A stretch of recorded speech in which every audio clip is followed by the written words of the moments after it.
Yeah, good morning, class 9th. We are doing derivation of kinetic energy, which is one of the most important derivation in this, because in this chapter there are only two derivation. One more is there कि that total energy remains constant, mgh रहती है, पर वो कई schools में कराते नहीं हैं. आप देख लेना अगर करा रखी है. I'll make a different video of that, but this is one of the most important derivation of kinetic energy, right? You know the formula for kinetic energy, half mv square, and you know work done is equal to change in kinetic energy, which is half m bracket v square minus u square. पर ये formula आया कहाँ से, आप ये पढ़ना है, ठीक है? देखो, the kinetic energy, I'm doing it from Lakmeet Singh, page number 138. The kinetic energy of a moving body is measured by the amount of work it can do before coming to rest. ठीक है, आप इस figure को देखिए ध्यान से. यहाँ पर कोई भी बॉडी है सच एज अ बॉल जिसका मास है स्मॉल m और उसकी वेलोसिटी है स्मॉल v, उसको a पर रखा गया. मास है स्मॉल m, बॉल है ये, मास है स्मॉल m, वेलोसिटी है स्मॉल v, इसको पॉइंट a पर रखा गया. ठीक है, अब ये किसी और मीडियम में एंटर कर रही है, ये कोई और मीडियम है. यहाँ पर बाहर सपोज कर लो एयर है, अंदर कोई और मीडियम है जिस मीडियम का नाम है capital M. Let it enter to a medium m such as air. Suppose कर लो कि ये यहाँ से एक मीडियम से दूसरे मीडियम में जा रही है, विच अपोजेस. अब देखो, कोई भी बॉडी अगर एक मीडियम से दूसरे मीडियम में जाएगी ना, तो उसको अपोज किया जाएगा. वो दूसरा मीडियम उसे अपोज करेगा, उस पर फ्रिक्शन अप्लाई करेगा. So let it enter to a medium capital M which opposes the motion of the body with a constant force capital F. ये वाला जो मीडियम कैपिटल M है, इस वाली बॉल पे कैपिटल F फोर्स अप्लाई कर रहा है.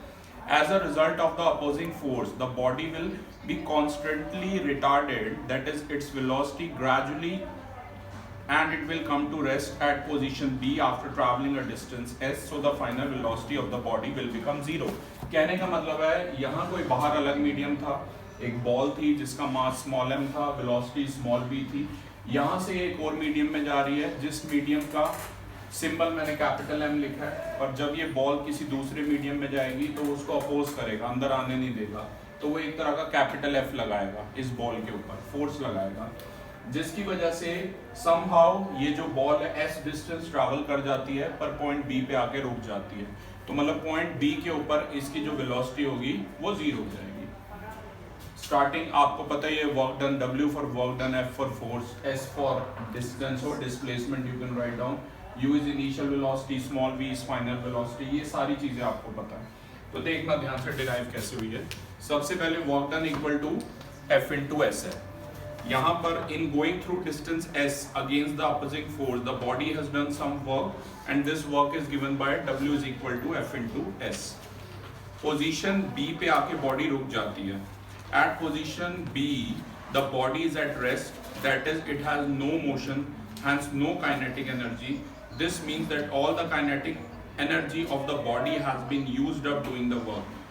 यहाँ पर आके बॉडी रुक जाती है क्योंकि फाइनल वेलोसिटी जीरो हो जाती है, तो यहाँ पर काइनेटिक एनर्जी भी जीरो होगी क्योंकि बॉडी ने सारा वर्क डन जो है यूज कर लिया, राइट. और ध्यान रखना इस केस में काइनेटिक एनर्जी और वर्क डन बराबर होगी. So kinetic energy must be equal to the work done. ये ध्यान रखना है बस आपने. तभी मैंने यहाँ पर काइनेटिक एनर्जी को वर्क डन लिया है, तो आप W के प्लेस पे K लिख सकते हैं. आपको पता है काइनेटिक एनर्जी का जो सिंबल है वो K होता है, तो आप कह सकते हैं kinetic energy K is equal to F into S. अब ध्यान दीजिएगा क्लास, यहाँ बॉडी की जो इनिशियल वेलोसिटी है स्मॉल u से चेंज होके स्मॉल v हो जाती है, राइट.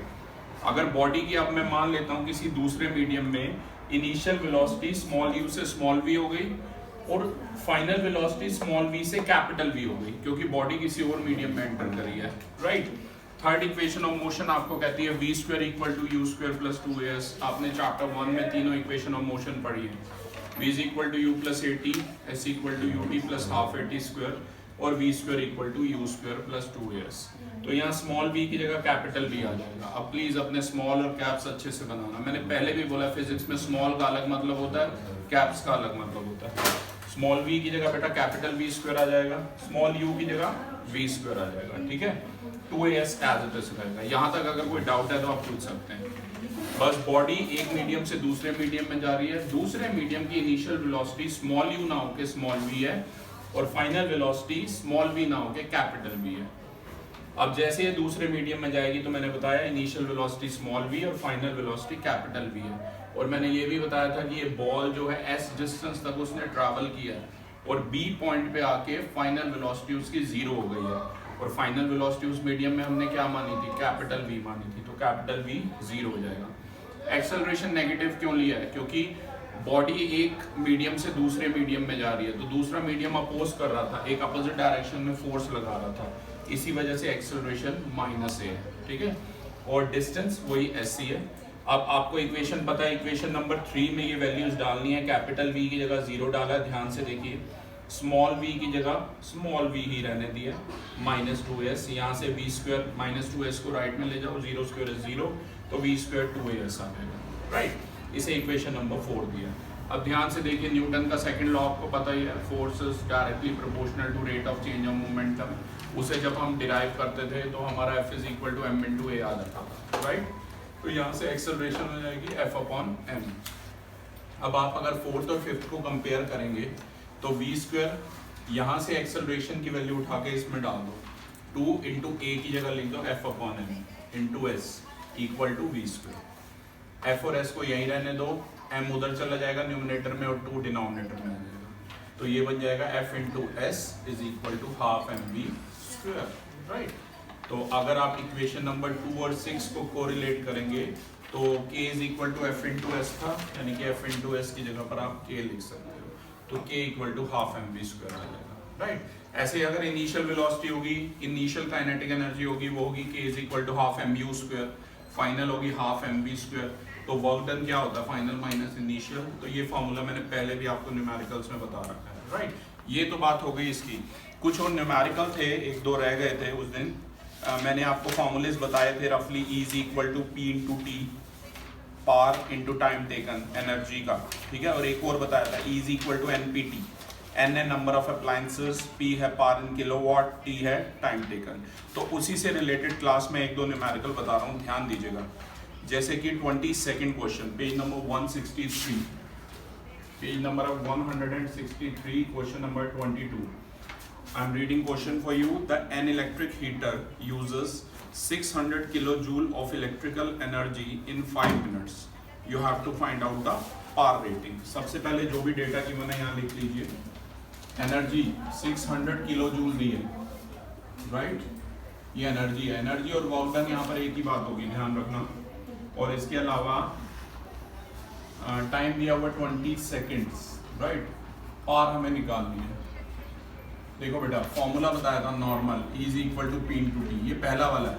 अगर पावर वॉट में है, टाइम सेकंड में है, तो एनर्जी हमेशा जूल में आएगी। याद है पहले फॉर्मूले में, मैं फिर से बता देता हूँ, पावर वॉट में, टाइम सेकंड में, तो इलेक्ट्रिकल एनर्जी जूल्स में आएगी। तो यहाँ पर ऑलरेडी दी हुई है 600 किलो जूल, पावर हमें बतानी है, टाइम दिया हुआ है सेकंड में 20 सेकंड, तो ये आ जाएगा 600 किलो जूल। अब किलो जूल को जूल में मत कन्वर्ट करना, क्योंकि ऐसे ही हो जाएगा ये वाला, ठीक है। 30 और पावर की यूनिट ये किलोवाट हो जाएगी यहाँ पर, वाट की बजाय, क्योंकि वो किलो जूल में था ना, जूल पर second is what, I have already told you, ठीक है। तो इस तरीके से आप कर सकते हो। एक और, अब ये इलेक्ट्रिकल एनर्जी का क्वेश्चन देखो, मैं कोशिश करता हूँ इलेक्ट्रिकल एनर्जी का क्वेश्चन है, किलोवाट आवर में ही बताऊँ आपको। क्वेश्चन नंबर है 23 question says, page number again 163, class 9 तक मीट Singh. 23rd question says, how much electrical energy in joules does a 100 watt lamp consume? A part in 1 second, B part in 1 minute. कितनी electrical energy एक 100 what का lamp, lamp मतलब यही हो गया, bulb हो गया। तो बेटा पार देख लो पहले तो, 100 वॉट दे रखी है, ठीक है। और फर्स्ट पार्ट में ना टाइम दे रखा है 1 सेकेंड। देखो अगर आप इसको ना, मैं अगर किलोवाट आवर में लाता हूँ, बड़ा छोटा आंसर आएगा, राइट। तो इसलिए अभी जूल में ही रहने देते हैं इस डेटा के साथ। और फॉर्मूला याद रखना NPT। और वैसे भी क्लास आपको पता होना चाहिए, 1 किलोवाट आवर में 36 लाख जूल्स, यानी कि 3.6 × 10⁶ जूल्स होते हैं। तो अगर आपको डेटा को जूल को किलोवाट आवर में कन्वर्ट करना है तो 36 लाख से डिवाइड करना है, और अगर किलोवाट आवर से जूल में जाना है तो 36 लाख से मल्टीप्लाई करना है, ठीक है। तो अब इस क्वेश्चन में ध्यान से देखिए, E = है NPT। 23rd में नंबर ऑफ अप्लायंस, यहाँ पर एक ही लैंप है, एक ही बल्ब है, जिसकी पावर थी 100 वॉट और जिसका टाइम था 1 सेकेंड, क्लास में फिर से बताऊंगा, मैं इसलिए नहीं कन्वर्ट कर रहा, ये आंसर जूल में आएगा क्योंकि बहुत लो हो जाएगा, पॉइंट में आंसर आएगा तो आपको कहीं कंफ्यूजन होगी, इसलिए जूल में ही अभी निकाल रहे हैं। पर ये है इलेक्ट्रिकल एनर्जी। और अगर कमर्शियली आप देखेंगे ना, कमर्शियल यूनिट जो होती है इलेक्ट्रिकल एनर्जी की वो 1 किलोवाट आवर ही होती है, and 1 kilowatt hour is equal to 1 unit. हमारे घरों में जो भी बिल आता है यूनिट के हिसाब से आता है, आम भाषा में वो यूनिट बोलते हैं। जैसे 1200 यूनिट आ रहा है 2 महीने का सपोज, तो इसका मतलब वो 1200 किलोवाट आवर आ रहा है, आपको पता होना चाहिए, ठीक है।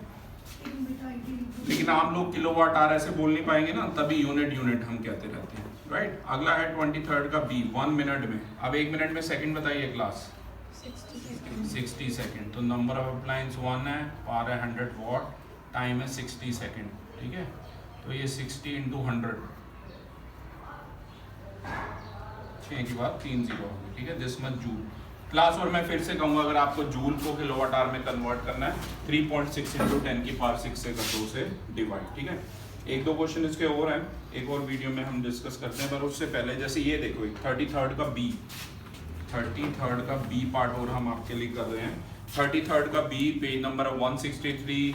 जिन बच्चों के पास लकमीर नहीं है उन्हें अभी पिक्स भेज रहे हैं हम, क्वेश्चन यहाँ से सुन लीजिए, उन्हें पिक भेज दीजिए एक लकमीर से।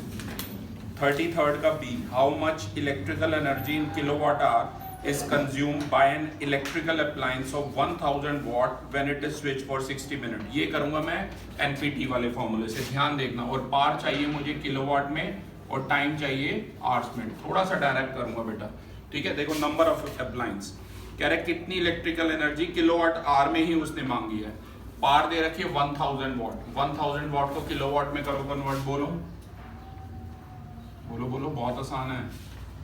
1 किलोवाट में कितने वॉट होते हैं? किलो है तो हमेशा 1000 ही रहेगा, तो 1000 वॉट इज 1 किलोवाट ओनली, ठीक है ना। या 1000 से आप डिवाइड कर दो ऐसे। और टाइम दे रखा है 60 मिनट, और टाइम आवर में होना चाहिए। इलेक्ट्रिकल एनर्जी का न्यूमेरिकल करते समय क्लास 10 आप भी देख सकते हैं, आपको पता है टाइम 60 मिनट है, उसे आवर में कन्वर्ट कर दीजिए। इलेक्ट्रिकल एनर्जी के क्वेश्चन में हमेशा पावर किलोवाट में और टाइम आवर्स में होना चाहिए। तो बेटा ये कट कर दो, 1 आ गया, तो ये सारा 1 ही आ रहा है, तो 1 किलोवाट आवर यानी कि 1 यूनिट आप कह सकते हैं आंसर, राइट। तो class this was about derivation of kinetic energy, K = ½ mv² and some numericals from power. Thank you.